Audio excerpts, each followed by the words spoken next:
主内弟兄，大家平安。Shalom， saudara seiman， 我们又再跟大家一起聚会见面。Bertemu kembali kita bisa berkumpul, kita mempersiapkan hati kita。我们鼓励大家大家彼此的沟通，kita semua bisa terus menjaga hubungan kita, saling kita terkonek。在这个时刻里头，di saat-saat sekarang ini， 我们大家需要时时刻刻抓住与神的关系。Kita senantiasa terus butuh menjaga hubungan kita dengan Allah。我们弟兄姐妹们在外面，我们需要用智慧与人交往，dan seperti di dalam firman Tuhan, kita perlu menggunakan hikmat dengan orang-orang luar. 我们要爱惜光阴， kita pergunakan waktu yang ada ini dengan sebaik-baiknya. 抓住这个机会， pergunakan kesempatan yang ada ini. 在我们教会里头，我们长老也一直提到有关基督的肢体。 Di dalam gereja juga penatua terus membahas di dalam beberapa minggu ini tentang prinsip tubuh Kristus. 我们知道主基督不但成为教会的头，也是万有之首。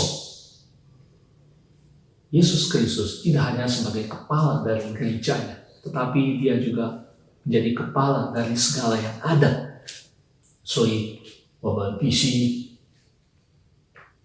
基督肢体需要24小时的连接， kita perlu terus 24 jam koneksi di dalam tubuh Kristus ini。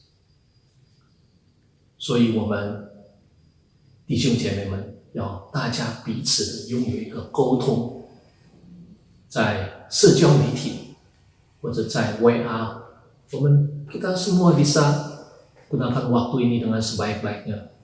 Kita bisa terus connect dengan saudara seiman via sosmed atau dengan WA。 我们真正的要把握这个机会，能够真正的使用美好的时刻，与大家沟通，彼此造就。 Kita bisa terus saling membangun komunikasi kita, terus kita bina。 所以我们鼓励弟兄姐妹们，在这个时刻里头，我们要使用上帝给我们的美好的时间，要去抓紧。 Kita gunakan waktu yang Tuhan berikan kepada kita, kita harus sungguh-sungguh kita pergunakan dengan sebaik-baiknya. Mari kita persiapkan hati kita。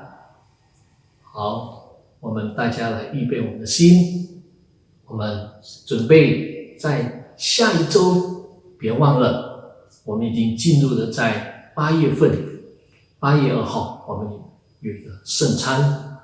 Jangan lupa di dalam minggu pertama bulan Agustus, tanggal 2 Agustus itu kita ada perjamuan kudus。 我们真正的要纪念我们的上帝， kita akan memperingati Tuhan saat dia disalib， 记得他在被钉十字架上， 我们要一同来纪念我们的主。 让我们大家预备心，放下一切其他的事物，我们来到上帝的面前。 我们请弟兄姐妹们可以站立起来，我们来做一个祷告。 我们慈爱的父神，我们感谢你给我们时时刻刻的来寻求我们的上帝，我们要尽力来寻求我们的大君王，我们的主耶稣基督。我们要为着我们印尼这地祷告，求主耶稣基督赐给我们渴慕的心，为着我们印度尼西亚能转化变成真正的拥有一个顺服的子民，来到你的面前。主耶稣基督，让我们能够成为你拣选的子民，使我们能够真正的带着敬拜的心来到主耶稣基督的宝座前，充满每一个信徒都能够带着渴慕的心来到你的宝座前。主耶稣基督引领我们走向你的道路，充满每一个信徒能够真正的成为你的行道者，天天活出耶稣基督的生命。求主耶稣基督来释放我们，赦免我们一切的过犯，使我们能够真正的配得来到主耶稣基督的面前。谢谢主耶稣赐给我们丰盛生命，使我们成为你配得来到主耶稣基督的圣洁的宝座前。我们将把整个生命完全交托在主耶稣基督的手中。我们祷告献上感恩，奉靠耶稣基督的圣名祷告祈求，相信大家一起说阿们。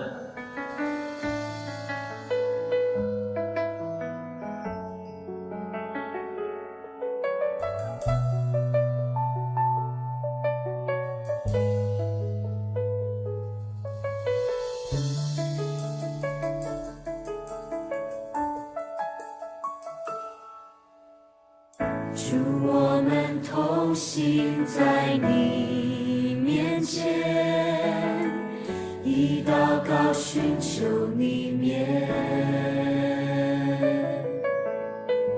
我们转离所有的恶行，定义单单跟随你。主，我们是属你的子民，就赐下父神的心。我们要回转向你父神，也要看见复兴。我们呼求你，阿爸父，设立你宝座在这地。你闭着眼看侧耳垂听，奉主名的呼求，万民都要来敬拜你，荣耀高举你的生命，复兴着你全能的君王，我们欢迎你。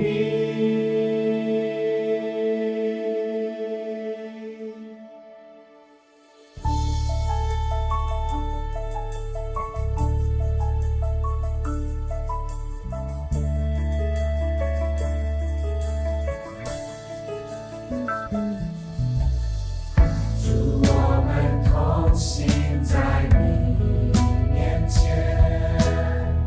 以祷告寻求你面。我们转离所有的恶行，定义单单跟随你。主，我们国家是属于你，求你来掌管全地，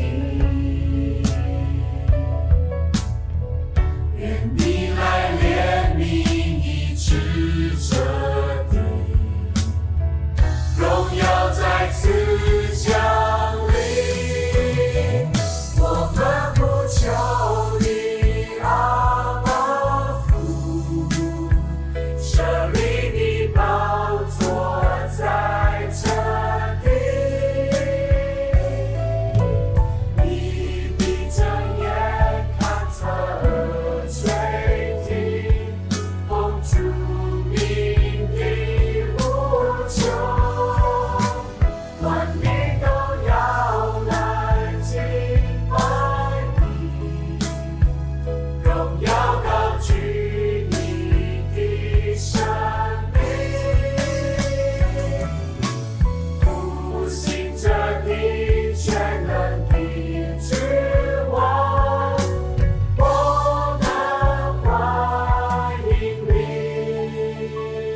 是我，我们欢迎你。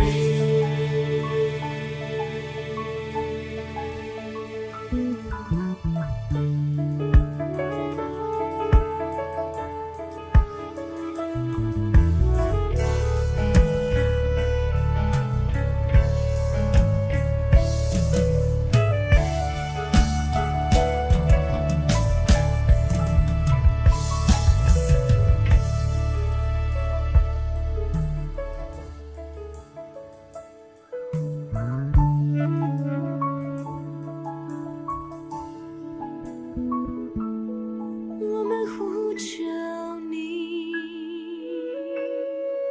我们呼求你。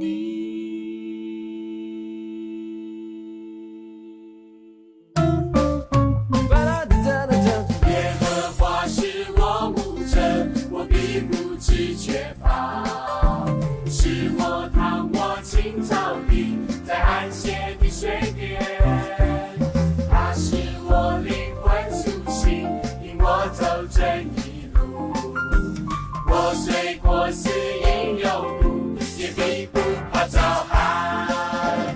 在我的人面前，为我摆设筵席。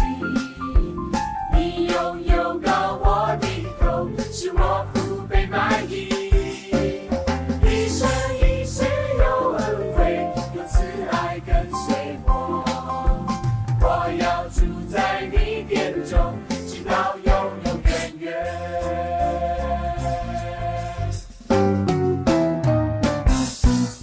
耶和华是我牧者，我必不致缺乏。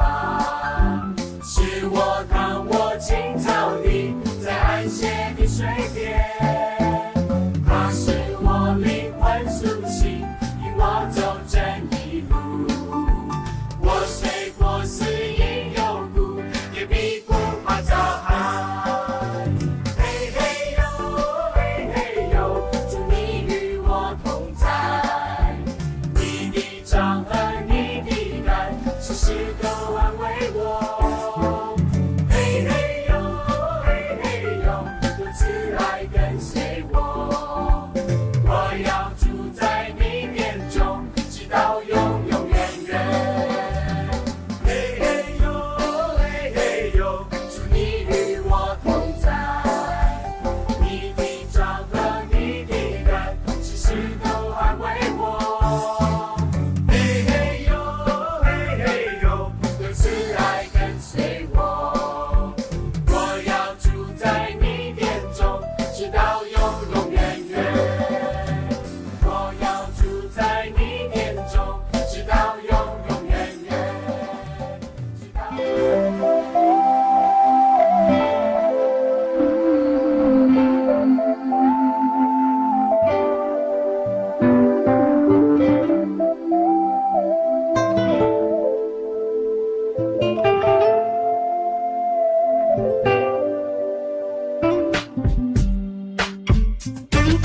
你的脚步带着我的脚步，一步一步都有祝福。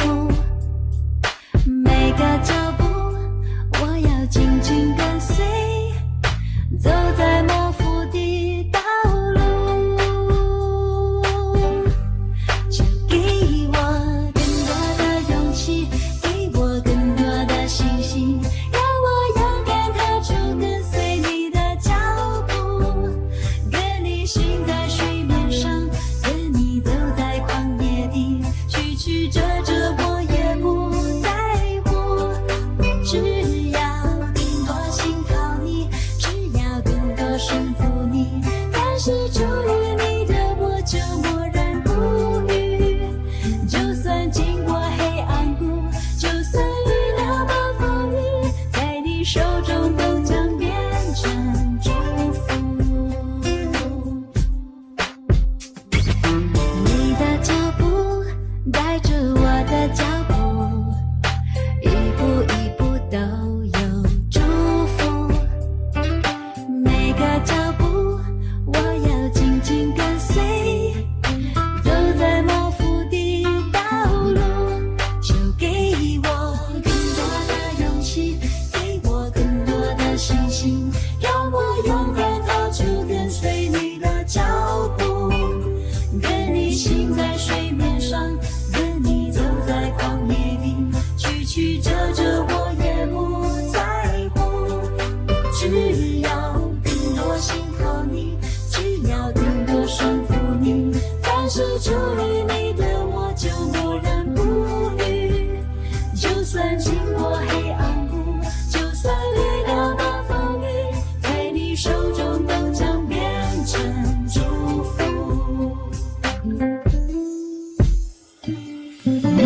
脚步，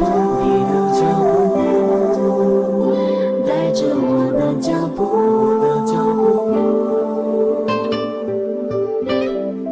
一步一步都有祝福。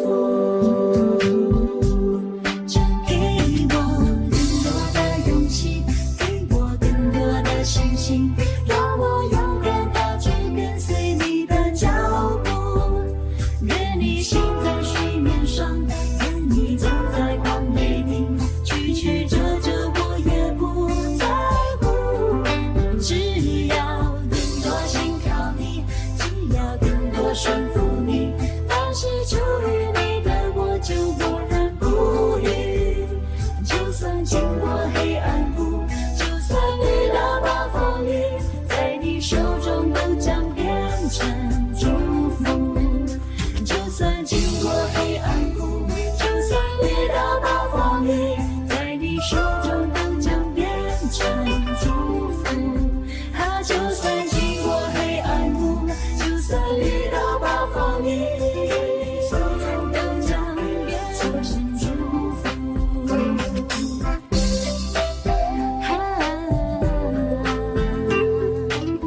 都将变成祝福。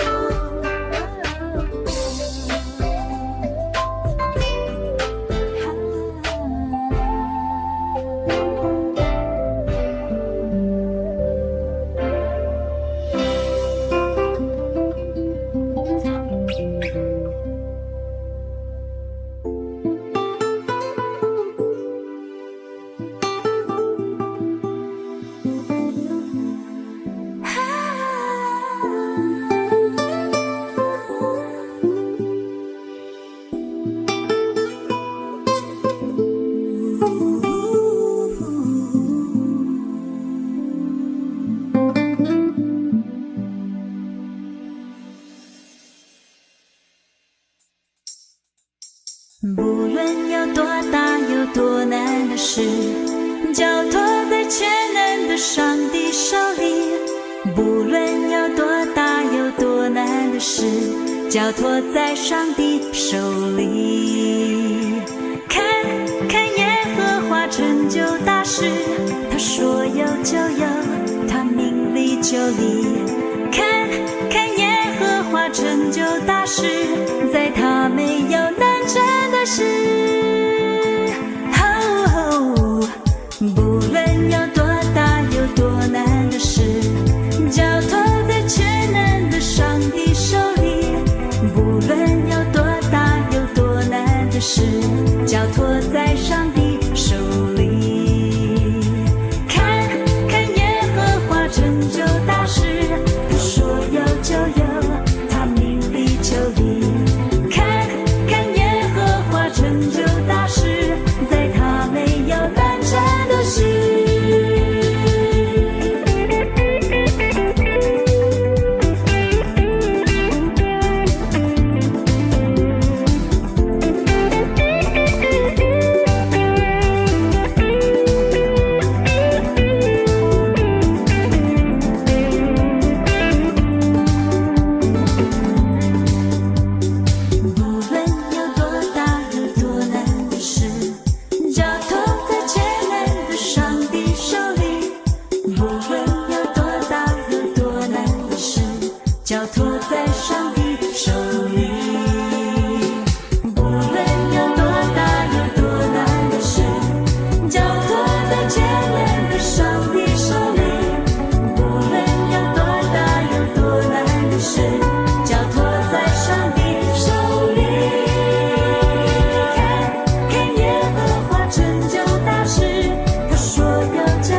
是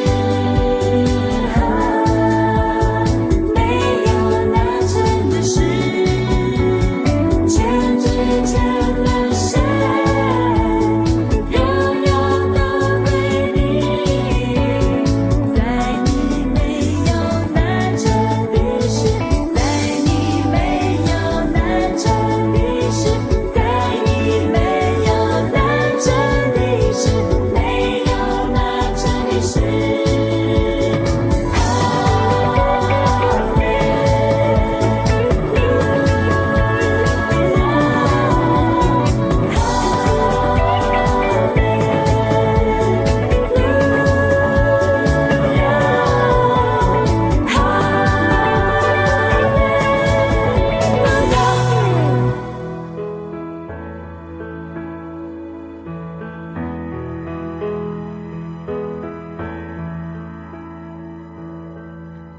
名是全能的上帝，主啊，我敬拜你，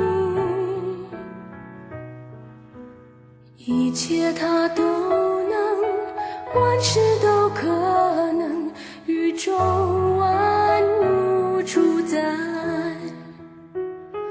当我感到没有能力，没有人我可寻你，你的爱使我坚固，你的名给我归属，耶和华全能主，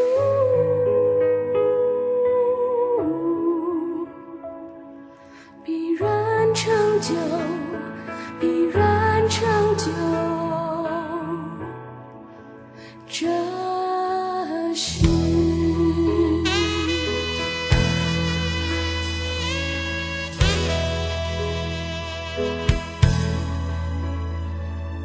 他名是全能的上帝，主啊，我敬拜你，一切他都能，万事都可能，宇宙万物主宰。当我感到没有能力，没有人我可寻你，你的爱使我坚固，你的名给我归属，耶和华全能主，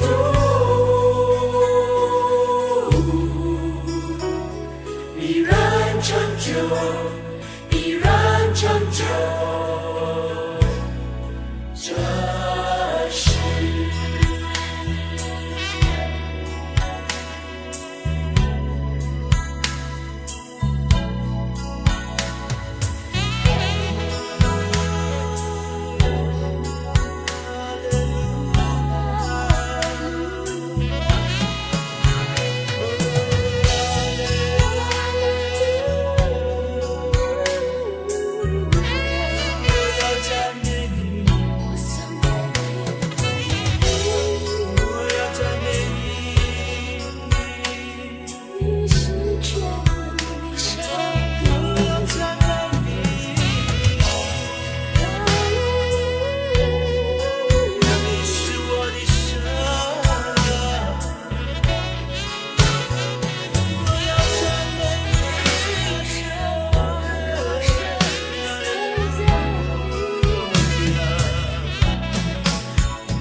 必然成就，必然成就这事。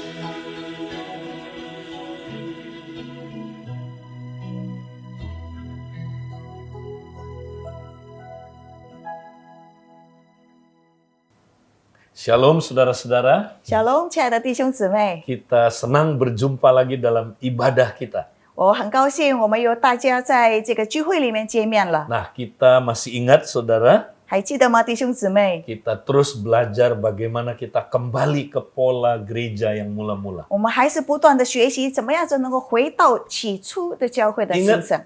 gereja yang mula-mula itu selalu membangun tubuh Kristus. 我们还记得起初的教会，他们不断都是建立基督的身体， Mereka membangun tubuh Kristus dengan 4 hal. 他们建立基督的肢体用4件事情来建立。 Pengajaran rasul-rasul, 第一就是使徒们的教导， persekutuan, 第二就是团契， memecah roti, 他们互相的剥饼， dan doa sepakat. 第四是同心合一的祷告。 Nah, ketika tubuh Kristus dibangun terus, saudara, 当神的肢体我们不断把它建立的时候， maka tubuh Kristus menjadi sehat dan berfungsi. 所以基督的身体变成健康，也能够不断的有功用。 Nah, itu yang minggu lalu kita bahas, 那弟 saudara. 兄姊妹，这个是我们上个礼拜所学习的。 Kita mau lanjutkan, saudara. 那现在我们要继续下去， Bagaimana kita bisa membangun tubuh Kristus? 我们怎么样子来建立基督的身体？ Salah satu pengajaran rasul-rasul adalah tentang ibadah yang sejati. 其中一个使徒的教导就是教我们有真诚的崇拜。 Nah, kalau kita lihat ibadah yang sejati, 那弟兄姊妹，如果真诚的崇拜， itu sebenarnya gaya hidup dalam tubuh Kristus. 那这个其实是在基督的身体里面的一个生活方式。 Ya. Nah, kalau kita lihat Roma 12 ayat 1 sampai ayat 8, 弟兄 saudara. 姊妹，如果我们在罗马书第12章第1到第8节我们学的， Kemudian kita tambah dengan ayat yang ke-13. 然后我们再加上第13节， Nah, saudara, kita bisa melihat ini sebenarnya gaya hidup di dalam tubuh 我们 Kristus. 就能够看见原来这个就是在基督身体里面的一个生活方式。 Nah, di dalam ayat 13 dikatakan demikian, saudara. 在第13节那里说到了， Bantulah dan dalam kekurangan orang-orang kudus dan usahakanlah dirimu untuk selalu memberikan tumpangan. 说圣徒缺乏要帮补，可有一位的妻妾。 Nah, saudara, ayat 1 bilang 那弟兄姊妹在第1节那里说到的， kita mesti mempersembahkan tubuh kita 我们需要把我们的身体献上， ya supaya kita tinggal di hadirat Tuhan, 所以我们住在神的同在里面， praktek koram deo. 我们施行这个 Koram Deo。 Kemudian ayat yang kedua, 然 saudara, 后在第2节 pembaharuan pikiran 要心意更新， ya di dalam tubuh Kristus. 所以这个也是在身体里 Di 面， mana kita tolong menolong sesuai dengan karunia-Nya 我们在基督身体里面互相的帮助，按着我们的恩赐， untuk mengalami pembaharuan pikiran. 我们能够心意里面有更新。 Tapi nggak boleh berhenti di situ, 那 saudara. 弟兄姊妹不能够只是停在那里， Nah, kita harus, saudara, benar-benar mengekspresikan Kristus. 然后我们要把基督能够给表达出来， Baik ke dalam tubuh itu sendiri. 可能是在身体里面这样子里面帮助。 Jadi Kristus mau mengekspresikan dirinya atau memanifestasikan dirinya di dalam tubuh Kristus. 就是基督想要在他自己的身体里面能够显现，能够表达出来， Sehingga kita saling membangun, 所以在这个里面我们能够互相的帮助， saling memberkati, 我们互相的能够祝福， saling tolong-menolong, 也是互相的来扶持， mengalami pembaharuan hidup. 所以在生命里面能够有更新。 Nah, ini saudaraku ekspresi Kristus ke dalam. 那弟兄姊妹，这个是基督在里面来表达自己。 Makanya tadi dia bilang, saudara, kita harus memberi pertolongan ya kepada orang-orang kudus yang berkekurangan. 所以刚才在13节那里说，在圣徒的里面有缺乏，我们要互相的帮助， Juga memberi tumpangan.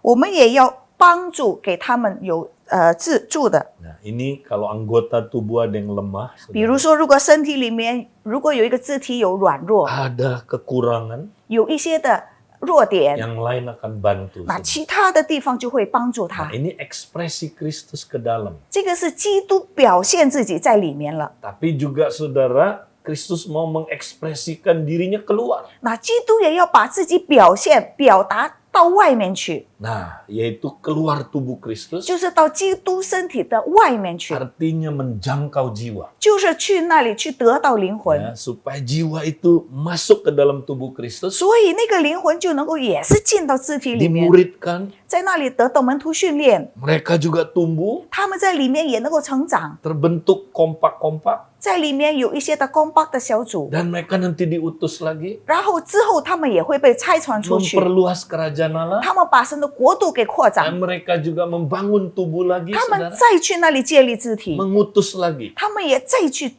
传导。 Inilah gaya hidup di dalam tubuh 弟 Kristus. 兄姊妹，这个就是在神肢体里面、基督肢体里面的生 Inilah 活方式。 ibadah yang sejati. 这个 Saudara. 也就是一个真诚的崇拜。 Nah, kita mau praktekkan ini terus, saudara. 弟兄姊妹，我们要不断的去实行它。 Ya, ibadah yang sejati itu bukan seminggu sekali, 弟兄 bukan. 姊妹，真诚的崇拜不是说一个礼拜只是一次， Itu adalah gaya hidup yang senantiasa. 而是每一天生活方式。 Jadi tiap pagi kita datang, saudara, 每一天早晨，当我们来到他的面前， ya kita persembahkan tubuh 我 kita. 们把我们的身体献上， Ya, kita bilang Tuhan, tubuh saya ini adalah milikmu Tuhan. 我们说主啊，我的身体就是你所拥有的， Ini bagian dari tubuhmu Tuhan.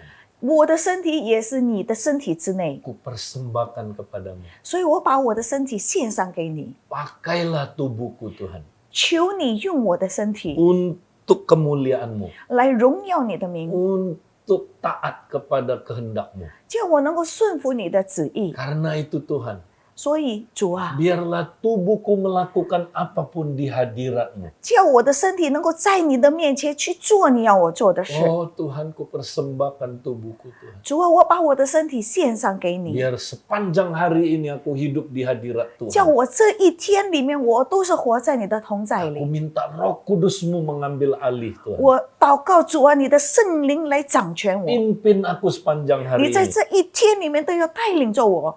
Nah, itu yang pertama. 啊， Saudara. 弟兄姊妹，这个是第一点。 Kemudian yang kedua, 第二， kita mulai bilang begini, Tuhan, 我们对主说：“主啊， tunjukkanlah kalau ada hal-hal yang gak benar di dalam hati saya Tuhan. 主啊，求你给我指示，如果我的心里面有不对的地 Kalau 方， ada pikiran-pikiran yang gak benar Tuhan. 如果我有不对的思想， Ya, ada luka-luka masa lalu. 如果有以往的伤痕， Ada trauma-trauma masa 如 lalu. 果有在以前的阴影， Nyatakanlah Tuhan. 主啊，求你把它显明出来， Sembuhkanlah aku 也 Tuhan. 求你叫我能够得到痊愈。 Biar pikiran yang salah itu diganti dengan pikiran Kristus. 错误的思想被基督的思想来改变它， Ya, pikiran yang gak benar itu diganti dengan firman Tuhan. 不对的思想用神的话语去改变它。 Tuhan, aku Dua. minta 主啊，我求你， Roh Kudus-Mu menyatakannya. 我 Tuhan. 求你的圣灵来指示给我。 Tiap pagi saudara 每一天 lakukan. 早晨我们怎么做？ Dan catat apa yang Tuhan ingatkan. 然 saudara. 后你把它抄下来，神提醒你的。 Oh, Tuhan ingetin tadi. 哦，刚才神提醒我， Ada pikiran-pikiran yang gak benar. 有一些不正确的思想， Kita catat, saudara. 然后我们就把它给写下来。 Kemudian dengan bantuan Roh Kudus kita mulai mengadakan pembaharuan pikiran. 然后当圣灵帮助我们的时候，我们就心意更新。 Ya, nah itulah tiap hari mesti terjadi. 弟兄姊妹，这个是要每一天去做的， Bukan hanya waktu pagi itu aja. 也不是只是早晨的一个时候， Sepanjang hari itu. 而是 saudara. 在一天下面都是这样子。 Nanti Roh Kudus akan mulai menyatakan, saudara. 然后这个圣灵就开始会给你启示，给你看见 Haleluya.。阿门。 Bukan cuma itu, 也 saudara. 不单单是这样子， Poin yang ketiga, 还有第三点， nanti Roh Kudus akan menolong kita, saudara. 一会儿圣灵也会帮助我们， Bagaimana kita mengekspresikan Kristus. 我们怎么样子能够把基督给表达出来？ Ya, misalnya, saudara. 比如说是这样子， Tiba-tiba Tuhan ingetin kita. 突然间是圣灵提醒我们， Telepon anggota tubuh yang lain itu. 你打电话给某一个人， Dia lagi lemah. 因为他正在软弱， Dia lagi tertuduh. 他正在受到控告， Dia lagi diserang iblis. 他正在被撒旦攻击。 Pas kita telepon, 当我们给他打电话， tepat sekali. 哇，真的， Wow, dia lagi diserang 哇，他 iblis. 正在被撒 Nah, 旦攻击， Kristus diekspresikan lewat tubuhnya. 所以基督借着他的身体能够表现出来。 Nah, kadang-kadang saudara, 那有的时候呢， ya Tuhan ingetin kompak-kompak. 神会提醒我们的小组员， Ya, doain. Ya, ada seseorang Tuhan udah buka jalan, saudara. 哎，你为他祷告，因为神给他开了一个门， Ya, kita doain satu orang. 然后我们就给这个人祷告。 Ya, tiba-tiba Tuhan ciptakan situasi, saudara. 突然间，神就给他创造了一个机会。 Jiwa ini tiba-tiba haus akan Tuhan. 那这个人突然间很渴慕神， Kompak ini disuruh menangkan dia, 所以这个小组神命令他们去抓住他， bersaksi kepada dia. 然后给他做见证。 Nah, itu artinya Kristus memanifestasikan dirinya keluar. 那这个就是基督把自己表现出来到身体以外。 Itulah bagian dari ibadah. 弟兄姊妹，这个也是崇拜的一部分。 Ya, jadi ibadah bukan hanya saudara kita pikirin kita dengan Tuhan, ya, tapi kita dengan tubuhnya dan kita dengan tubuhnya keluar. 那所以这个崇拜不只是我们跟他的关系，而是我们也跟主源的关系，身体的，然后再跟身体一起去到外面。 Nah, praktekkan ini saudara. 啊，弟兄姊妹，我们要去施行这个。 Nah, kalau kita praktekkan ini saudara, 当我们去做的时候， wow, ibadah itu berguna dalam segala hal. 我们就能够看见这个崇拜在任何的事情里面都有掌权。 Mari kita buka saudara dalam 1 Timotius pasal 4 ayat 6 sampai 8. 那弟兄姊妹，我们大家一起来看，在约翰一书，提摩太前书第四第章. 4章。 Ya. Nah, kita lihat ayat 7 sampai ayat 8 aja saudara. 第7到第8节。 Tetapi jauhilah tahyul dan dongeng nenek-nenek tua. Latihlah dirimu beribadah. Latihan badani terbatas gunanya, tetapi ibadah itu berguna dalam segala hal karena mengandung janji, baik untuk hidup ini maupun untuk hidup yang akan datang. 只是要卸去那世俗的言语和老夫荒唐的话，在敬谦上训练自己，训练身体，一处还少，唯独静虚，凡事都有一处，因为今生和来生的应许。 Nah, di sini Paulus membandingkan dua macam latihan. 那弟兄姊妹，这里保罗给了2种训练的方式。 Pertama latihan badani 第一种是训练身体， dibandingkan dengan latihan ibadah. 然后呢就是敬谦上的训练。 Nah, saudara, apa yang dia maksud dengan latihan badani di sini? 那弟兄姊妹，如果训练身体是什么呢？ Memang kata latih di situ ada kaitannya sama kayak gimnasium, saudara. 那训练就好像这个健身一样， Jadi kayak olahragawan. 好像一个这个运动员一样。 Ada orang menganggap, oh ini bicara soal olahraga. 可能有的人说，哦，这说的就是运动， Ya, memang ilustrasinya tentang olahraga, saudara. 它的比喻就是用运动来比 Tapi 喻的。 kalau kita baca konteksnya, 可是 saudara, 如果我们再读它的里面的意思， ya, yang dia maksud latihan badani di sini berkaitan sama ayat-ayat sebelumnya. 这里所说的训练身体是跟以前的那些经文有连续的。 Nah, kita baca ayat 1 sampai ayat yang ketiga aja. 那我们从第1到第3节那里读。 Ya, tetapi Roh dengan tegas mengatakan bahwa di waktu-waktu kemudian ada orang yang akan murtad lalu mengikuti roh-roh penyesat dan ajaran setan-setan oleh tipu daya pendusta-pendusta yang hati nuraninya memakai cap mereka. Mereka itu melarang orang kawin, melarang orang makan makanan yang diciptakan Allah supaya dengan pengucapan syukur dimakan oleh orang-orang yang percaya dan yang telah mengenal kebenaran. 圣灵说明，在后来的时候，必有人离弃真道，听从那引诱人的邪灵和魔鬼的道理。这是因为说谎之人的假冒，这等人的良心如同被热铁烤惯了一样，他们禁止嫁娶，又禁止食物，就是神所造的，叫那信而明白真道的人感谢到领受的。 Jadi saudara, ini konteksnya. 那弟兄姊妹，这个就是刚才所说的那个。 Jadi saudara, Paulus mengatakan di akhir zaman 那保罗说，在这个世界末日的时候， nanti ada pengajaran-pengajaran sesat 一会儿会有一些的异端， yang mengajarkan begini saudara. 他们的教导是这样子的： Supaya kita hidup saleh, 叫我们真诚的活着的时候， maka ya kita perlu mempraktekkan disiplin-disiplin. 所以我们就一定要去有一些的训练。 Nah, ini yang disebut saudaraku, cara mendisiplin tubuh ini, saudara, 这 ya, 个就是 dengan cara menyiksanya. 这个就是所谓说我们要训练身体，用一些disiksa tubuhnya. 被虐待性的， Ya, yaitu dilarang makan ini, dilarang makan itu, 说这个不可以吃，那个不可以吃， ya, dilarang melakukan hubungan seks, 也不可以嫁娶或者是性活动， larang menikah, 也不可以嫁娶。 ya. Inilah yang Paulus maksud dengan latihan-latihan badani.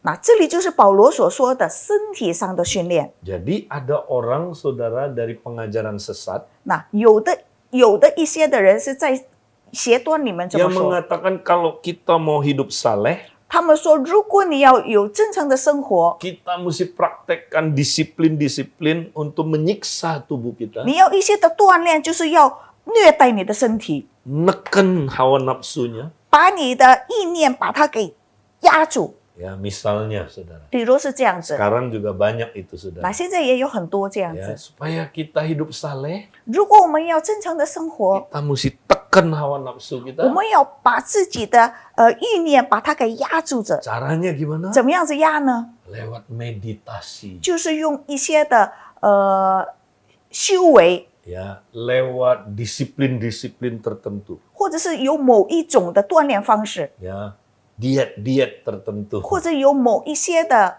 进食方式， Larang makan ini, larang makan itu. 或者是有一些的是不可以吃这个，也不可以吃那个的。 Ya, kemudian kita juga melakukan penekanan terhadap hawa nafsunya. 也有把这个自我概念把它给压制下来， Ya, supaya jangan nafsunya liar.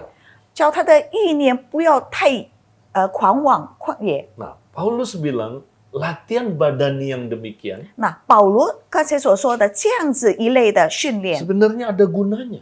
可能是有一些的功用。 Memang di dalam waktu tertentu nafsunya bisa ditekan. 在某一个时候，我们的情欲把它压制下。 Tapi dengar saudara, 可是弟兄姊妹，我们要听好， ya, ini tidak memecahkan problemnya secara tuntas. 这个不能够完完全全把我们的问题给破坏。 Memang kelihatannya beres, 看起来表面上是好了， ya, tetapi sebenarnya tidak tuntas. 可是问题是它没有从根解决， Karena itu hanya berkaitan dengan area dalam hidup kita yang tertentu 因为它只是在我们生命里面的某一个部分而已， dan dalam hidup sekarang ini 也是现在这个生活的状况而 ada 已， gunanya. 可能有一点的用处。 Tapi Paulus bilang, 可是保罗是这么说 kalau 的： kita praktek ibadah sejati, 如果我们能够真正的真诚聚会， kita latihan ibadah, 我们所锻炼的这个崇拜， wow, itu berguna dalam segala hal. 这个是在我们任何的生活方式里面都是有用的。 Artinya lebih dari latihan badani tadi. 他的意思就是比刚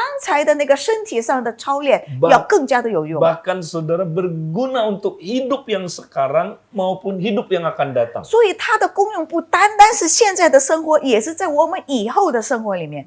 生命 Kenapa? 为什么会这样子 Karena 呢？ mengandung janji. 因为在这个里面有应许。 Ya, kalau di dalam saudara ibadah latihan badani tadi 如果刚才的身体操练， nggak janji, 它不能够担保我们， Tuhan nggak pernah janji. 神从来没有担 Itu 保在 hanya 那， hukum alam aja. 因为 saudara. 这个只是自然性的一个 Tapi。kalau kita lakukan ibadah, 可是弟 saudara, 兄姊妹，如果我们是崇拜的时候， ada janji-janji Tuhan yang digenapi dalam hidup 在 saudara. 我们的生命里面有神的应许要在那里显 Dan 现， dia berguna dalam segala aspek kehidupan kita. 它对我们的用处是在我们所有生活里面的任何的地方用。 Makanya kalau kita ibadah, saudara, 所以弟兄姊妹，如果我们聚会， ya impact-nya itu terhadap semua area kehidupan kita. 它的影响力是在我们整个人生里面的， Rohani kita, 在我们的灵命里面， jiwa kita, 在我们的魂里面， mental 在 kita. 我们的思想里面。 Ya, jasmani kita, 我们的身体、肉体里面， hubungan sosial kita, 跟我们跟社区的关系， bahkan lingkungan 包 kita, 括我们周围我们的环境。 waktu kita bekerja, 当我们工作， waktu kita berbisnis, 当我们做生意， waktu kita studi, 当我们上学， ya, waktu kita saudara berhubungan dengan keluarga kita, 当我们跟我们家庭、家人联系的时候， keluarga kita bisa dipulihkan, 我们的 saudara. 家人得到恢复。 Ya, bukan hanya itu saudara, juga kompak kita, 所以也不单单是这些，包括我们的小组组员也是， komsel 我 kita, 们的小组也是一样。 bukan hanya untuk dunia ini aja. 弟兄姊妹也不单单是指在这个世界上， Bahkan nanti kalau kita udah meninggal, 包括当我们以后死了以后， waktu kita saudaraku meninggal, kita akan ke surga. 当我们死了之后，我们在天上天堂， Tapi bukan hanya untuk yang akan 也不 datang. 单单是只是未来而已， Tapi saudara, kita bisa mengalami sorga di bumi ini. 而是我们能够在这个世界上能够经历到天国的。 Saudara mau mengalami 弟兄 sorga 姊 di 妹，你 bumi? 想要在世界上能够经历天国 Ya, 吗？ coba tanya hidup saudara. 你想问一问自己， Saudara sorga di bumi atau neraka di 你 bumi? 是天国在世界还是地狱在世界？现 Ya, 在 banyak keluarga saudara hari-hari ini selama PSBB. Aduh, neraka di bumi. 现在有很多的家庭，当我们在这个状况的时候，很多都是地狱在世界上。 Ya, suami lihat istri. 丈夫看着妻子， Apa lu lihat-lihat? 干嘛看着我？ Macam-macam. 你是没意思。 Waduh, ya terus berantem terus saudara, 他们常常吵架， saling menyakiti. 互相的伤害， Bapak dengan anaknya saudara, 父亲跟孩子， anak dengan bapaknya, 孩子跟父亲， ribut terus satu keluarga. 整个家庭都是吵架的家 Bukankah 庭。 ini neraka di bumi? 这个就是世界上的地狱 Mau 了。 ngalami sorga di bumi? 你想要经历天国在世界吗？ Praktek ibadah sejati. 你要施行真诚的崇拜。 Nah, minggu ini saudara, 啊，弟兄姊妹，在这个礼拜里， dalam saat teduh 当你灵修的时候， kita juga akan belajar apa janji-janji Tuhan dalam ibadah sejati. 我 saudara. 们也要学习神的应许。当我们在真诚的崇拜里的， Apa manfaat-manfaat ibadah sejati? 真诚的崇拜有哪一些的功用呢？ Nah, Tuhan udah mulai bekerja di tengah-tengah kita, 我 saudara. 们知道神已经在我们的当中工作了， Ada banyak orang yang udah mulai ngalamin. 有很多的人他们已经开始经历了。 Saudara jangan ketinggalan. 弟兄姊妹，你不要错过 Nah, 了。 mari kita saksikan, saudara. 来，弟兄姊妹，我们要大家一起来看， Kesaksian-kesaksian yang singkat 虽然很短的见证， dan juga nanti ada kesaksian yang khusus 也一会儿有一个特别的见证。 bagaimana orang praktek ibadah sejati mereka ngalami manfaatnya, 当 saudara. 他们去施行真诚崇拜的时候，他们能够得到他这个影响。 Mari kita saksikan, saudara. 弟兄姊妹，我们一起来看。 Oke, saya William dari Youth. Hari ini mau sharing dikit tentang gimana sih praktekin soal Coram Deo. Jadi memang kita udah dengar lama soal Coram Deo juga di Youth, juga kita ngomongin juga soal Coram Deo dan lain-lainnya. Tapi saya baru ngerasain Coram Deo tuh segampang itu dan se-impactful itu tuh baru 2-3 hari inilah gitu sebenarnya. Jadi pertama keadaannya gitu gini, sejak mulai corona kita mulai komsel mulai agak lemes gitu. Karena ngerasanya online tuh nggak komsel, karena kita nggak ketemu. Jadi cuman saya sendiri jadi lemes, teman-teman komsel jadi lemes, saya pribadi fokus ke kerjaan, sibuk banget sama kerjaan, akhirnya mulailah terlena dengan apa yang ada di dunia ini gitu. Kita mulai fokus kerjaan, kita mulai stres sama kerjaan dan lain-lainnya. Tapi 2 hari ini, 3 hari ini mulai praktekin lagi, diajak untuk doa pagi. Ketika mulai doa pagi aku pikir kayak aduh, apa ya inilah gitu kan doa pagi. Ya udahlah ikut aja deh, cobain karena ada juga gitu pingin untuk rasanya tuh ngalamin Tuhan lagi yang kemarin, yang dulu-dulu pernah ngalamin. Tapi ternyata baru hari pertama join, tiba-tiba Tuhan tuh bukain banyak hal. Bahkan setelah selesai acara doa paginya itu jam 6 sampai jam 7 paginya itu, jogging, jalan pagi di sekeliling rumah, tiba-tiba ngalamin lagi Tuhan bahwa Tuhan tuh bukain banyak hal tentang mimpi-mimpi yang udah pernah hilang dan pekerjaan Tuhan yang apa ya, aku bekerja dengan Tuhan dulu besar, hal-hal besar udah mulai lupa dan Tuhan ingetin lagi dan itu cukup menyentuh hati gitu ketika Tuhan kayak iya ya ternyata Tuhan tuh pernah bekerja sebesar ini dalam hidup saya gitu sampai saya sendiri lupa. Nah akhirnya dampaknya setelah mulai 2-3 hari itu adalah saya mulai nih cerita ke teman-teman komsel sebenarnya gara-gara kan komsel kita lemes nih. Udahlah saya sharing deh ke teman-teman komsel deh. Ternyata ada satu yang respon, ada 2 tiba-tiba respon. Beberapa akhirnya respon semua. gitu. Dan akhirnya rasanya tuh jadi semangat gitu. Bekerja pun ketika melayani orang-orang yang aku layani di pekerjaan pun beda rasanya, kayak pengen ajak ngobrol deh, pengen ajak ini lebih intentional lah dibandingkan dulu yang fokusnya kayak ini orang bisa jadiin duit gak ya? Tapi ini lebih ke arah kayak ini orang bisa diajak ngapain ya setelah ini ya sama Tuhan ya. Dan itu yang buat aku tuh kayak exciting sih sebenarnya sih. Jadi keinget yang dulu-dulu tuh, oh Tuhan tuh bekerja kayak gini, dan aku dulu punya hati yang pengen nih jangkau orang, pengen orang tuh ngerasain apa yang aku rasain. Dan kalau aku bisa, aku percaya teman-teman Bapak Ibu semua pasti bisa lakuin semua juga. Shalom, nama saya Nana. Saya ingin sedikit bersharing tentang sebelum dan sesudah saya Coram Deo. Nah, saya baru mengikut Kristus selama 3 bulan. Sebelum itu saya orangnya sangat pendendam.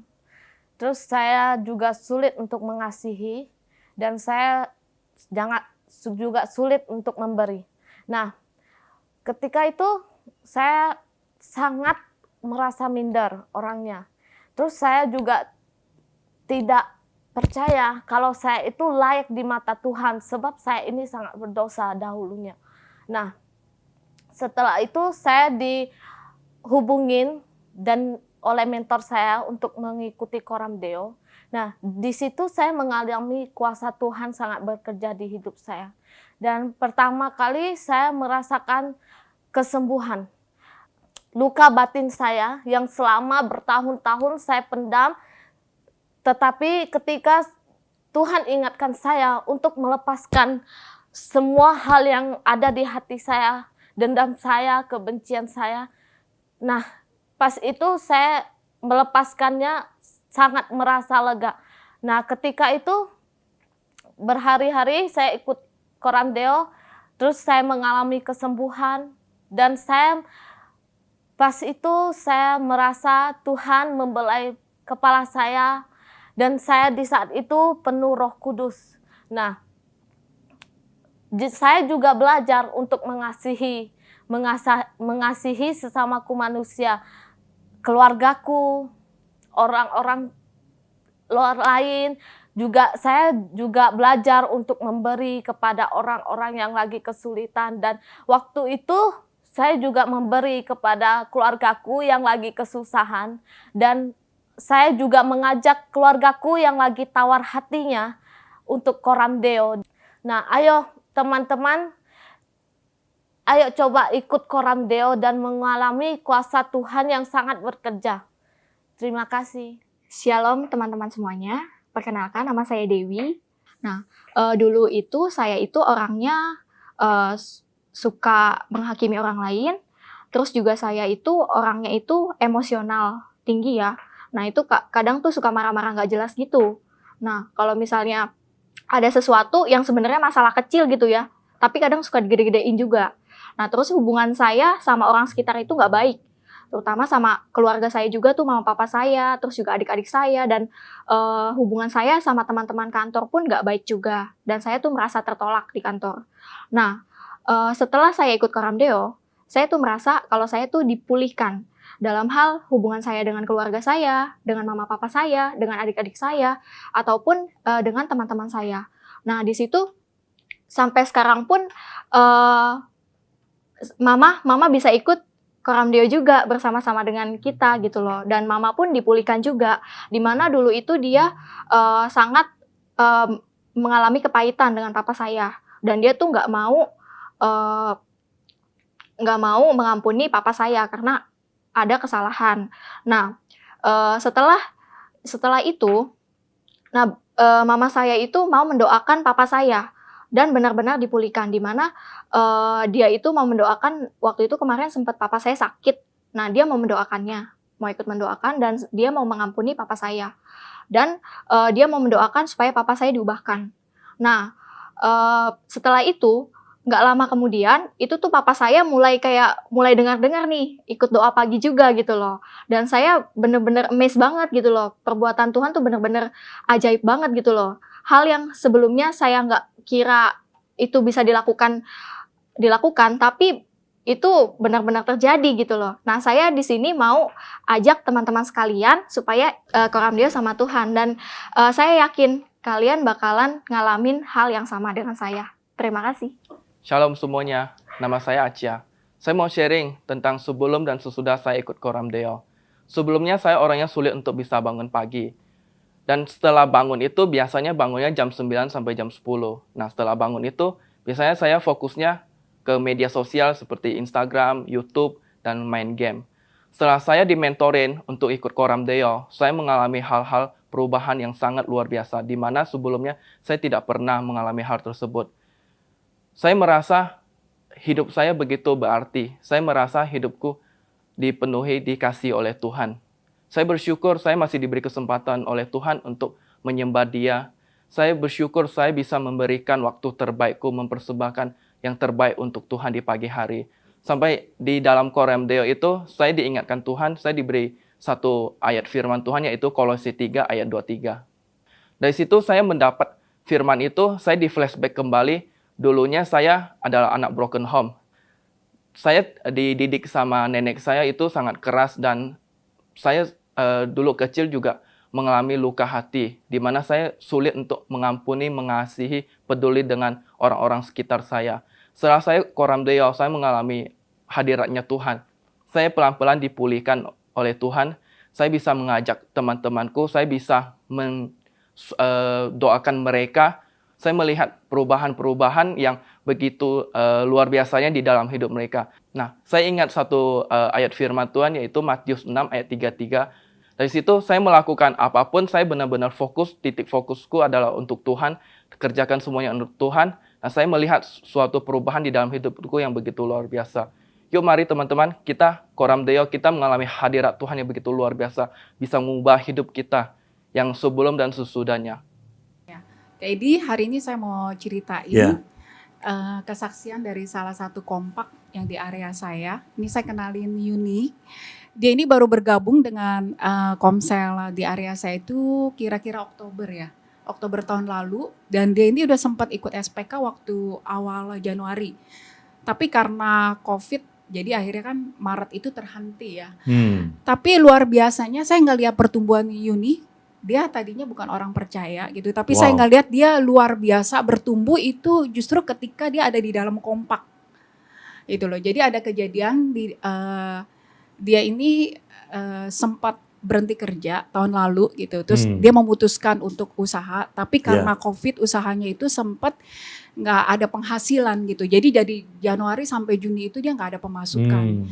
Dan dia bukan itu aja, dia juga diintimidasi dari pihak keluarga gitu. Jadi istilahnya lu tuh dipandang rendah lah karena lu nggak ada penghasilan gitu kan. Terus karena kita hampir tiap malam itu teleponan, kita praktekin doa sepakat, terus kita juga praktekin Koram Deo gitu ya di dalam kompak gitu. Jadi dia banyak curhat gitu bahwa aduh dia diintimidasi, dia kayaknya down gitu kan. Terus dia juga coba mulai cari-cari kerja. Akhirnya dia ada satu lamaran kerja gitu kan. Dia coba ngelamar di sana gitu.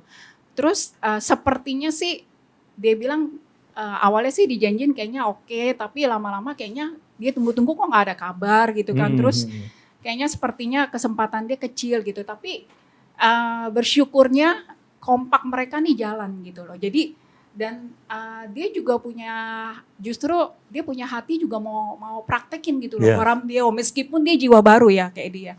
Jadi kita sama-sama praktekin Koram Deo, terus kita sama-sama doa sepakat untuk kerjaan dia, sampai akhirnya Tuhan kasih dia satu iman bahwa dia itu akan dapat kerjaan di bulan Juli.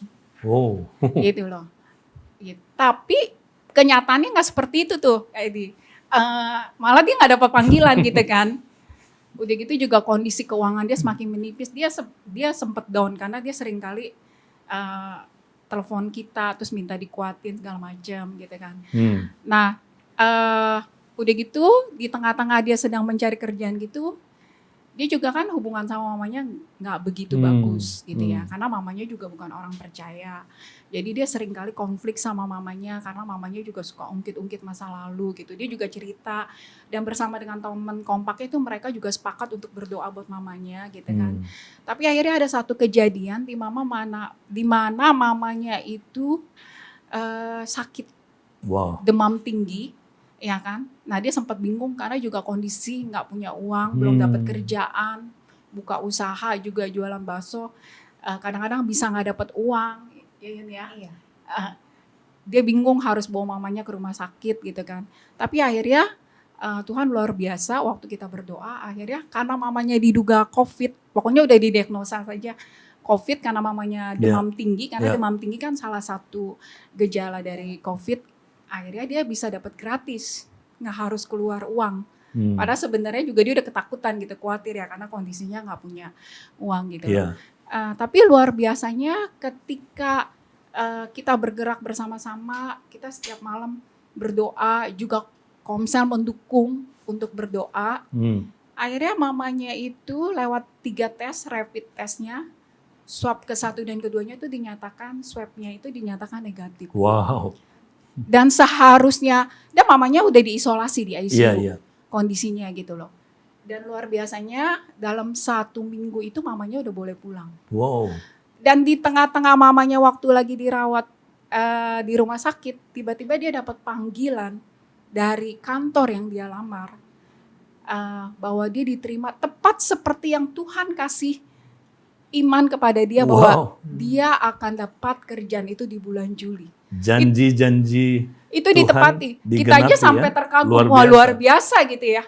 Padahal kantor yang dia lamar kerjaan itu, kita juga secara manusia mikirnya, saya juga pikirnya, aduh apa mungkin nih dapat. Dia juga down-nya gitu, karena kan sekarang itu kita tahu banyak pengurangan karyawan, banyak PHK di mana-mana.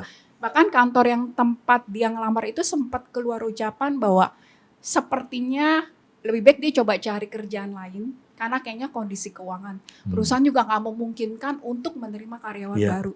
Tapi waktu kita sama-sama berdoa, Tuhan dia juga terus praktek Coram Deo, dia taat walaupun dia harus jatuh bangun, tapi dia luar biasa imannya. Luar biasa juga buat teman kompaknya gitu ya. Juga bersyukur ada tubuh Kristus, Komsel yang mendukung gitu. Tuhan benar-benar tepati janjinya. Tepat di bulan Juli dia dapat. Nah, jadi kita dengar Yun ini, apa yang terjadi setelah mama keluar dari rumah sakit, bagaimana hubungan kamu akhirnya dengan mama? Ya, saya sama mama saya hubungannya dipulihkan. Wow. Terus mama saya kan juga bukan orang percaya. Jadi kalau saya ngajak doa, kadang suka, kadang enggak gitu ya kan. Tapi kali ini pas dia keluar dari rumah sakit, kadang saya kan udah mulai ngajak dia doa. Saya kadang suka lupa, dia yang manggil saya, ayo kita doa bareng gitu. Puji Tuhan. Jadi mamanya mulai terbuka dengan Injil gitu loh Kak. Walaupun cuma lewat doa. Iya. Udah gitu saya juga pokoknya Tuhan itu luar biasa. Dia indah pada waktunya, sesuai dengan waktunya tepat sekali gitu loh. Nggak bakalan kekurangan jika bersama Tuhan. Amin. Wow. Terus kita mau dengar nih Kak satu lagi. Ini teman kompaknya Weni. Dia juga punya kesaksian yang luar biasa gitu ya. Waktu praktek Coram Deo, waktu dia praktek mempersembahkan tubuh, waktu kita sama-sama doa sepakat gitu. Ya, berawal itu aku dari ikut equipping di sesi dark side. Pas waktu ikut equipping itu Tuhan tuh bukain luka aku. Aku pikir aku sama mama tuh udah pemberesan. Ternyata masih belum tuntas, belum beres. Tuhan bukain, maksudnya lukanya aku di mana? Luka aku tuh di perkataan mamaku yang suka mengutuk. Wow. Gitu kan. Terus pas gitu aku doa sepakat sama kompak. Setiap hari, hampir setiap hari doa sepakat. Ada kejadian mama aku tuh jatuh di got dekat rumah gitu. Wow. Waktu itu tuh pagi-pagi pas aku keluar kamar, aku ngelihat mama aku tuh digotong kan, bawa ke dalam ke ruang tamu. Terus aku lihat mami, kenapa mami jatuh, kata adik aku gitu kan. Terus badannya tuh kotor, penuh lumpur. Terus aku bawa ke kamar mandi. Pas aku bawa ke kamar mandi, mama aku tuh peluk aku. Seketika tuh berasanya luka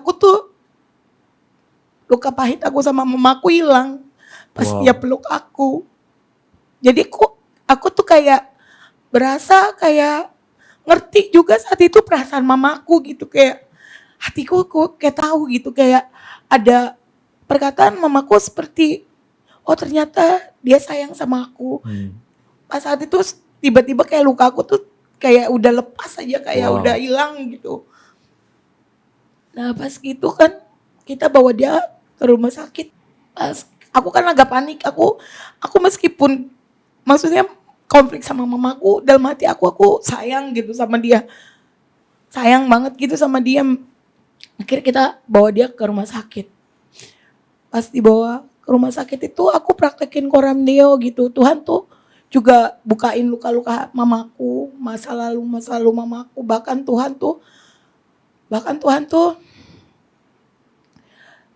tuh kayak kasih tahu gitu, maksudnya kayak kebiasaan mamaku dulu yang suka ke orang pintar gitu ya. Karena waktu pas mamaku jatuh itu aku ngelihat dia tuh beda gitu. Kayak bukan mamaku, bahkan aku telepon ke Cileni, kita Mukanya ngomong. serem gitu ya. Iya mukanya tuh kayak nenek sihir gitu aku ngelihatnya. Beda gitu, kayak bukan mamaku. Aku tuh kayak berasa gitu ada kuasa gelap gitu. Terus aku praktekin Coram Deo, Tuhan tuh kayak tuntun aku untuk melayani mamaku waktu di rumah sakit. Waktu itu aku juga minta support doa, minta doa sepakat sama teman kompak gitu ya. Akhirnya kita doa sepakat, besoknya melayani mamaku pelepasan akan kebiasaan buruknya yang lama yang suka ke orang pintar gitu. Pas waktu aku doain pelepasan dia muntah. Dia muntah gitu Manifestasi gitu ya. Kayak ada yang keluar mungkin ya gitu ya. Terus aku pas kejadian itu aku lihat mukanya udah beda. Kayak udah balik lagi gitu, kayak udah kayak mamaku yang udah kayak mamaku yang biasa gitu. Pas sudah aku layani mamaku juga, aku belajar setiap hari mempersembahkan tubuh, belajar praktek Coram Deo sama teman kompak juga, doa sepakat setiap hari gitu. Hubungan mamaku dipulihkan. Bahkan sekarang kita hampir setiap hari doa gitu, doa bareng. Padahal dulu mamaku kalau aku ajak doa nggak pernah mau. Saya dahsyat banget gitu, Tuhan tuh dahsyat banget gitu. Sampai tuh waktu yang pas mamaku masuk rumah sakit, kayak ada perkataan dalam hati aku, sekarang saatnya aku akan pulihkan kamu dan mama kamu gitu. Jadi kayak Tuhan kayak ngomong gitu, kayak aku akan pulihkan kamu gitu. Kayak kayak doaku dijawab gitu, doaku selama ini gitu dijawab. Kemarin ada kejadian, mamaku tuh kayak mengeluarkan perkataan kutuk lagi pas dia marah. Karena aku praktekin Coram Deo gitu ya, karena aku benar-benar fokus ke Tuhan. Jadi kayak udah biasa gitu, udah nggak kayak terluka. Jadi aku kayak udah ngadepnya benar ya? Responnya udah benar gitu, kayaknya udah biasa gitu. Gitu kan. Wow. Itu Tuhan uji kamu ya. Iya betul, Tuhan tuh diuji gitu. Ternyata Uji kamu aku. lulus karena kamu udah Tuhan. sembuh. Iya, puji Tuhan. Luar biasa sekali Tuhan. Terus ada kejadian lagi yang Tuhan bukain tentang. Oh iya, ada lagi Kak, gini.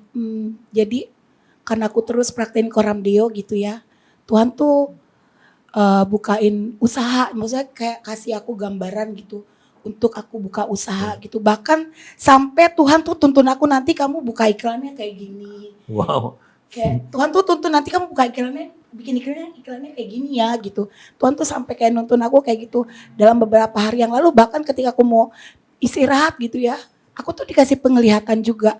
Dikasih penglihatan kayak ada pintu tuh kebuka sedikit sampai kebukanya lebar. Terus aku sampai ngomong, Tuhan itu pintu apa gitu. Tuhan tuh kayak ngomong, kayak taruh di hati aku, ini untuk usaha kamu, aku akan bukakan gitu. Kayak gitu Kak, itu puji Tuhan. Ya. Dan berkati, haleluya. Dan luar biasanya lagi Kak Edi, ketika kompak berjalan, terus kita praktekin ibadah sejati, Coram Deo, kita jadi punya hati buat jiwa-jiwa gitu loh.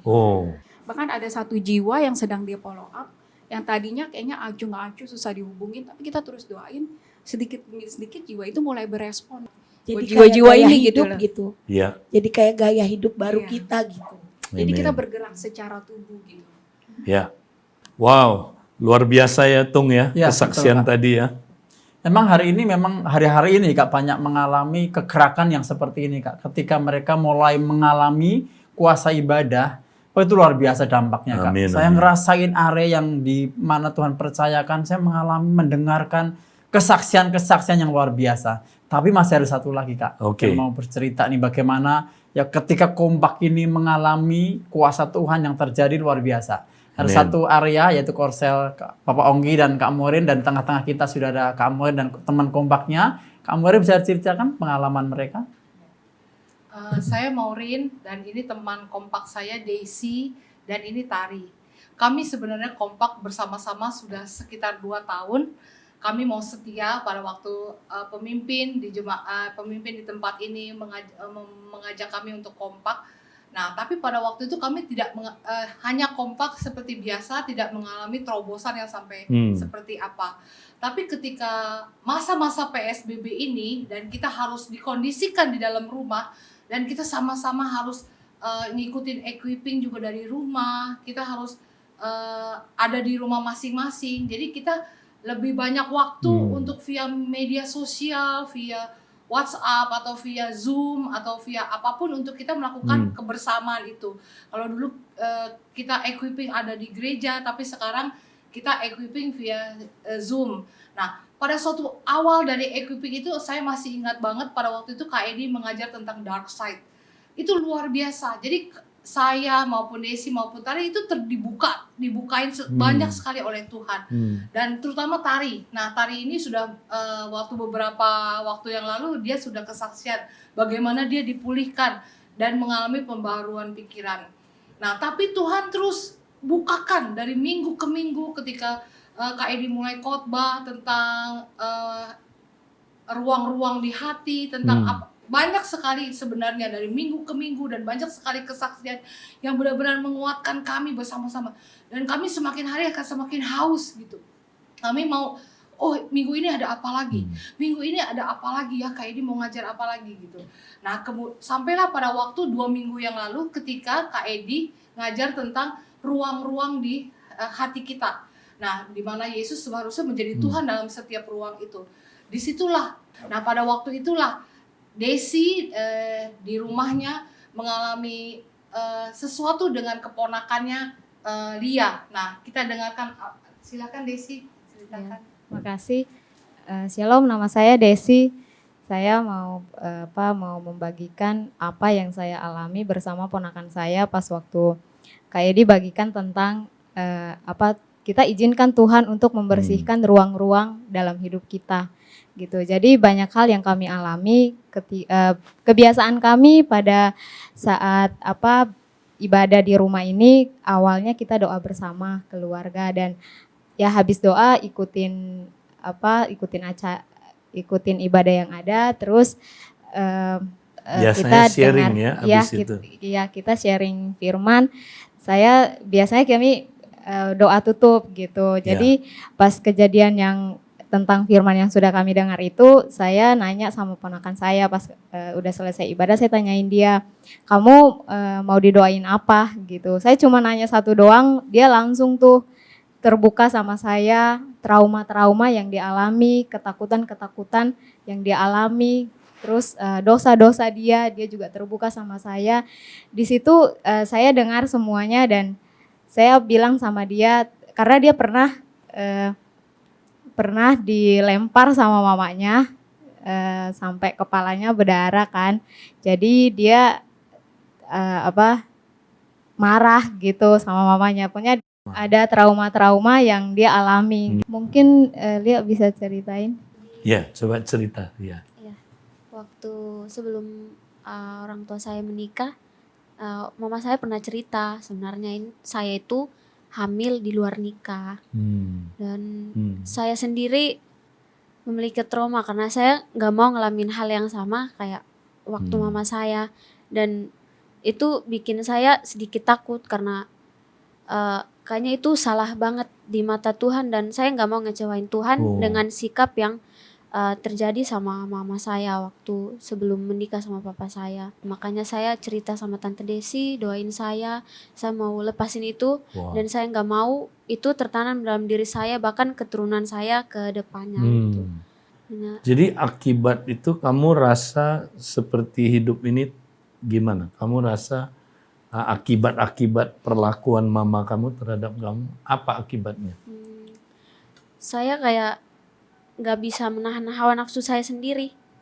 Kebanyakan saya lebih asik dengan diri saya dan saya malah merasa jauh dari Tuhan. Karena apa yang saya lakuin di dunia, ya yang bisa bikin saya senang ya itu. Jadi penuh hawa nafsu kamu bilang tadi Iya. itu ya. Terus dia sebenarnya ngalamin apa lagi? Kamu kan yang tahu. Nah, jadi mulai dari situ saya bilang sama dia, kamu ambil keputusan untuk ampuni mereka, doakan mereka. Terus saya ngomong sama Kompak juga, jadi kita sama-sama doain dia. Nah, setelah didoakan terjadi apa waktu itu dengan kamu? Waktu didoakan, saya merasakannya lega banget gitu. Wow. Lepas semua dan ada sukacita di hati saya. Iya. Saya punya komitmen juga, saya nggak mau kayak orang tua saya dulu ya. Nggak mau hal itu terjadi juga sama saya. Saya ingin Tuhan menguasai ruangan hati saya, pikiran saya, biar apapun yang saya lakukan itu bisa menyenangkan hati Tuhan. Amen. Kira-kira begitu. Wow. Ya, jadi setelah saya doakan dia, terus dia juga sempat bilang sama saya kalau dia tuh iri gitu. Dia iri sama saya karena kan setiap hari kita di Kompak doa bareng setiap pagi gitu. Jadi dia bilang sama aku, "Tante, aku mau kayak tante gitu, punya teman-teman yang saling doakan kayak gitu." Jadi saya bilang sama dia, "Kalau kamu mau, kamu rindu untuk sama-sama bertumbuh, ayo kita saat teduh bareng setiap pagi." Jadi sampai hari ini kami masih lakukan itu. Wow. Dan sering saya bertanya sama dia juga, maksudnya setiap hari review kembali dalam setiap saat teduh yang ada itu kami ada apa sih yang kami mau lakukan hari itu gitu, dari firman yang kami Dan saya dengar renungkan. kamu sendiri juga dapat lawatan ya. Setelah dia dilawat, kamu juga dilawat Tuhan ya. Benar Kak. Jadi waktu ketika dia terbuka sama saya soal dosa-dosanya dia, ada satu hal yang buat saya itu ngelihat fotonya dia sama teman lawan jenisnya, itu mereka dekat banget. Dan itu buat saya ketakutan. Saya ketakutan karena saya punya trauma masa lalu yang ada saudara saya tinggal sama saya, terus dia melakukan dosa di luar sampai hamil. Jadi saya itu ngelihat dia sama lawan jenisnya itu saya takut banget. Saya takut hal itu terjadi karena saya pernah dihakimi sama orang-orang yang ketika saudara saya itu ngalamin itu, mereka cuma nanya, "Kamu tinggal sama siapa?" gitu. Dan dia jawab tinggal sama saya, seolah-olah saya ini pembawa dosa untuk dia gitu. Maksudnya saya yang disalahin. Jadi kata-kata penghakiman itu yang buat saya takut hal itu terjadi ke dia. Jadi dia nggak ngelakuin tapi pikiran saya ini udah, wah jangan-jangan dia udah kayak gini nih gitu. Jadi mulai dari situ saya nggak ada ketenangan, nggak tenang sama sekali. Pokoknya pikirannya udah kacau lah gitu kan. Jadi akhirnya aku jalan sampai di kantor, aku ambil keputusan untuk telepon sama teman-teman Kompak saya. Dan saya masuk ke toilet, saya ceritakan kronologinya gini. Terakhir mereka doakan saya, dan yang saya alami adalah ketika mereka cabut trauma-trauma, kata-kata dihakimi, itu benar-benar saya merasakan ada sesuatu yang keluar dari alam bawah sadar saya, karena saya ngerasa penampakan besar banget di belakang saya kayak gitu. Jadi saya merasa merinding di dalam toilet, dan saya setelah didoain itu rasa yang tadinya cemas, rasa tidak ada ketenangan itu langsung lega, langsung hilang saat itu juga. Jadi benar-benar saya merasakan kuasa Tuhan itu gak pernah ada batasnya. Wow, jadi bekerja di antara Kompak ini ya? Iya. Wow. Dahsyat sekali. Dahsyat sekali Kak Edi. Jadi dari hari ke hari itu kami semakin kayak dibawa semakin dekat dengan Tuhan. Jadi bukan cuman sebenarnya Desi sama Tari dan Lia yang ngalami pemulihan, aku juga Kak, nah gitu ngalamin. Tapi aku nggak usah cerita di sini. Tapi yang aku mau aku mau kasih tahu di sini, betapa besar kuasa ketika kita menjalankan ibadah yang sejati Kak. Ketika kita nempel dengan kepala, kemudian kita saling mendoakan, Tuhan melakukan pembaruan budi, transformasi hati gitu. Nah kemudian ya itu Tuhan kemudian tambahkan jiwa ketika kami siap gitu secara hati, pikiran mau dipulihkan, Tuhan tambahkan jiwa. Nah yang paling luar biasa, si Lia ini kan baru ngalamin nih 2 minggu yang lalu. Jadi minggu lalu hari Sabtu kami langsung SPK-in dia via Zoom Kak. Wow. Jadi kalau dulu SPK itu mungkin satu pembina bisa pegang 2 jiwa, sekarang 3 orang ini pegang 1 jiwa. Benar-benar. Itu yang Alkitabiah. Ya, di Alkitab 2 pegang 1, kadang-kadang 3 pegang 2. Ya. Nah, pada waktu lagi sesi keselamatan itu Kak, waktu itu memang Ongki yang ngajarkan keselamatan, dia dilawat Tuhan. Pada waktu itu ada teman tetangganya dia juga yang kebetulan saudara mau dengar apa ini gitu. Dia datang, dia ikut dengar dan dia dilawat juga loh Kak. Cuman denger di Zoom ya? Iya. Wow. Dan dia dijamah Tuhan juga pada waktu itu. Wih. Jadi itu luar biasa ya, maksudnya kompak ini sebagai tubuh Kristus tuh luar biasa sekali. Aku jadi inget loh Kak, yang Pak Lukas cerita tentang Yesaya 2. Di mana bangsa-bangsa akan datang ke rumah Tuhan dan mereka akan dipulihkan, diperlengkapi gitu. Kayaknya ini waktunya kita lagi ke sana ya Kak, benar-benar membangun itu ya gitu. Jadi wah luar biasa sih, saya sampai bilang aduh ini kalau kompak-kompak dari banyak kompak ngalamin kayak gitu, wah betapa hebatnya masa-masa ini gitu. Jadi itulah saya jadi ngerti ya kenapa Tuhan sampai izinin nih COVID ini terjadi, rupanya Tuhan punya maksud yang luar biasa gitu. Wow, luar biasa kesaksiannya. Oh ya Kak Edi, tapi aku juga mau bilang kita tetap melakukan akuntabilitas itu, kalau aku lihat harus tetap akuntabilitas, sharing satu dengan yang lain, saling mendoakan. Kemudian kita juga mau haus selalu loh Kak. Itu yang aku lihat kenapa kompak-kompak banyak Tuhan pakai secara luar biasa. Itu kehausan itu benar-benar harus haus. Kalau nggak ada kehausan, kita mengalami sesuatu yang dahsyat. Itu nggak akan terjadi Kak. Tapi itu kuncinya karena waktu praktek ibadah sejati kan ya? Iya betul Kak. Muncul semua itu ya? Iya. Yang penting kita nempel sama kepala Coram Deo, kemudian kita saling mendoakan satu dengan yang lain, saling menguatkan. Yang itu kejadian yang kayak si Desi itu lagi trauma, terus langsung telepon kompak gitu, kita langsung doain, ada kelepasan. Gitu. Wow. Barulah dari situ kemudian Tuhan tambahin jiwa sih. Amen, amen. Haleluya, saudara. 哈利路亚，弟兄姊妹， Luar biasa ya kesaksian-kesaksian 我们刚 tadi. 才听了他们的见证，真的非常的厉害。 Mari kita praktekkan terus minggu ini. 那 saudara. 弟兄姊妹，在这个礼拜，我们要不断的去 Jangan 实行， berhenti, praktekkan terus ibadah sejati. 不要停止，我们不断的去施行真诚的崇拜。 Saudara akan mengalami manfaat-manfaatnya. 弟兄姊妹，你将会经历到他的很多很多的功用， Saudara akan mengalami janji-janji 你 Tuhan. 也能够经历到神的应许。 Mari kita mau terima berkat Tuhan, 弟 saudara. 兄姊妹，我们要接受主的祝福， Dan juga pengutusan dari 我 Tuhan. 们也接受他的差传， Mari kita datang kepada Dia. 我们来到他的面前， Terimalah berkat dari Allah Bapa. 接受从天父来的祝福， Cinta kasih dari Tuhan Yesus Kristus. 从基督而来的爱惜， Persekutuan dengan Roh Kudus. 从圣灵而来的同在， Menyertai saudara 要与弟兄姊妹同在， dari sekarang sampai 从 selama-lamanya. 现在一直到永永远远。 Biarlah Tuhan mengutus saudara. 也愿神差遣你， Pergilah, 你去 selesaikanlah misi Bapa. 把天父的旨意成就。 Di dalam nama 我们 Yesus, 奉主耶稣的名， kami terima berkat-Mu Tuhan 我们接受你的祝福， dan pengutusan. 我们也接受你的差传。 Amin. 阿门。